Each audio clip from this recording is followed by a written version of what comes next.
بس احنا اي حاجه فيها سوا بنبقى خلاص هي يعني كارثة لو أصلاً. كارثه بالظبط.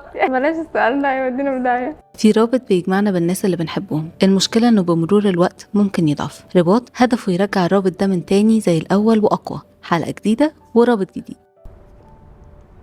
فاكرة أول مرة جيتي لي البيت أو أنا جيت لك البيت؟ انا اول مره انا جيت لك لما كنت في ثانويه عامه كنت بذاكر لك جيولوجيا. سقطني فيها. فاكرة أول مرة أنا جيت لك عشان إيه؟ كان في البيت القديم.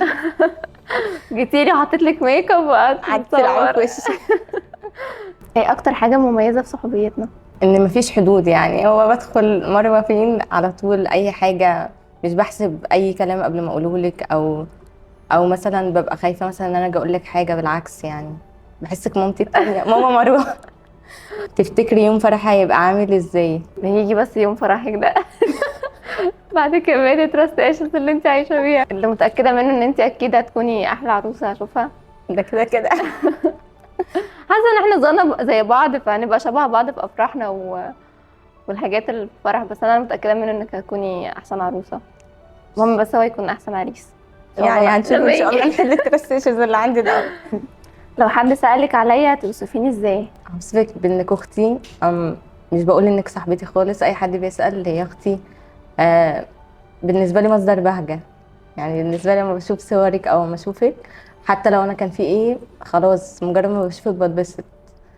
بس احكي عن فترة كانت صعبة وانا وقفت جنبك فيها. احكي ايه ولا ايه؟ وانا عارفاكي بقالي 2.5 سنين تقريبا، يعني مش داخلين عارفة. في الثالثة.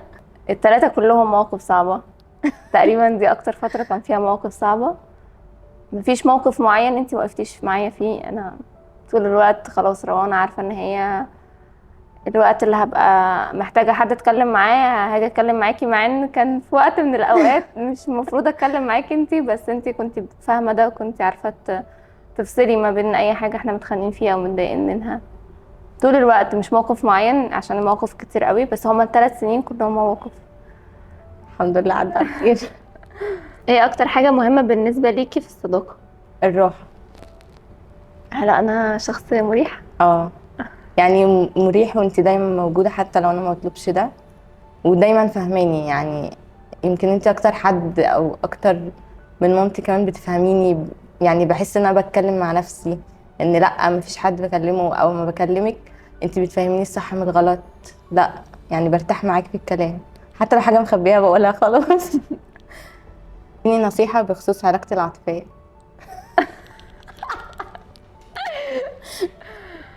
ده لو في يا ريت علاقة. ما تفكريش. يا ريت ما تفكريش فيها دلوقتي خالص. يا ريت بس تدخليش في علاقة. إيه لو هو او ما شافش ان انت حد كويس فما يستاهلكيش، انت تستاهلي احلى حد في خسران الدنيا. والله، خسران. عايزاكي بس تعرفي ان انت حد كويس وقيمتك غالية قوي، ولو هو ما قدرش ده فهو ما يستاهلكيش، واوعي حد يوصلك اي احساس غير كده يعني. لو هتنصحيني نصيحة العمر هتكون ايه؟ يعني انك تبقى عارفة قيمة نفسك، بس يعني تبقى عارفة ان اللي حواليكي او كلنا لما بنتكلم عشان احنا شايفينك حاجة كبيرة حتى لو انت مش شايفة ده.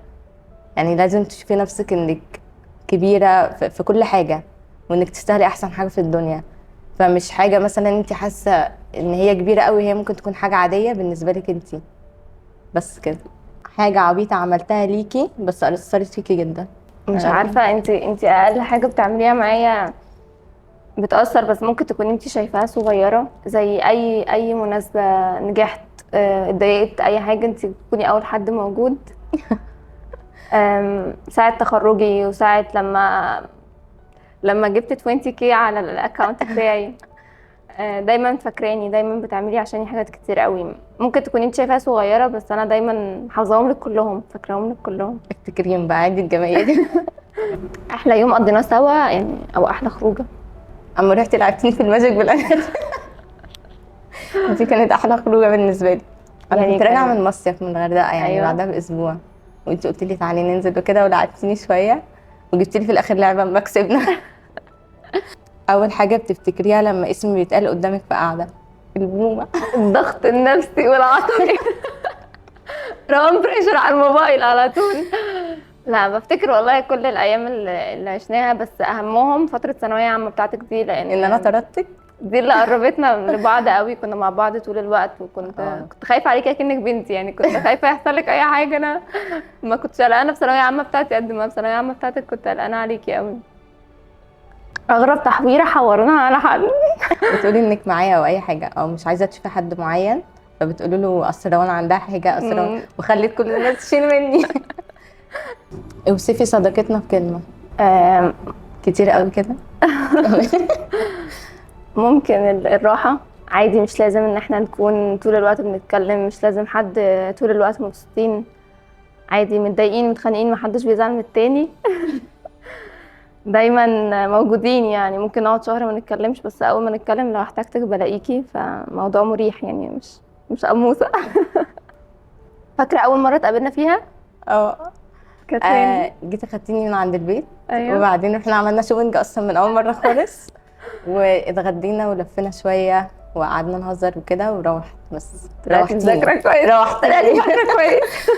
تفتكري لما نكبر في السن ويكون عندنا اولاد واحفاد، ولادنا هيكونوا صحاب مش بمزاجهم غصب عنهم؟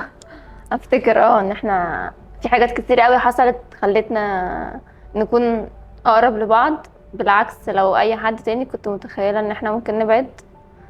يعني في مواقف كتير حصلت تبعدنا عن بعض، بس احنا فضلنا محافظين ان احنا نكون صحاب.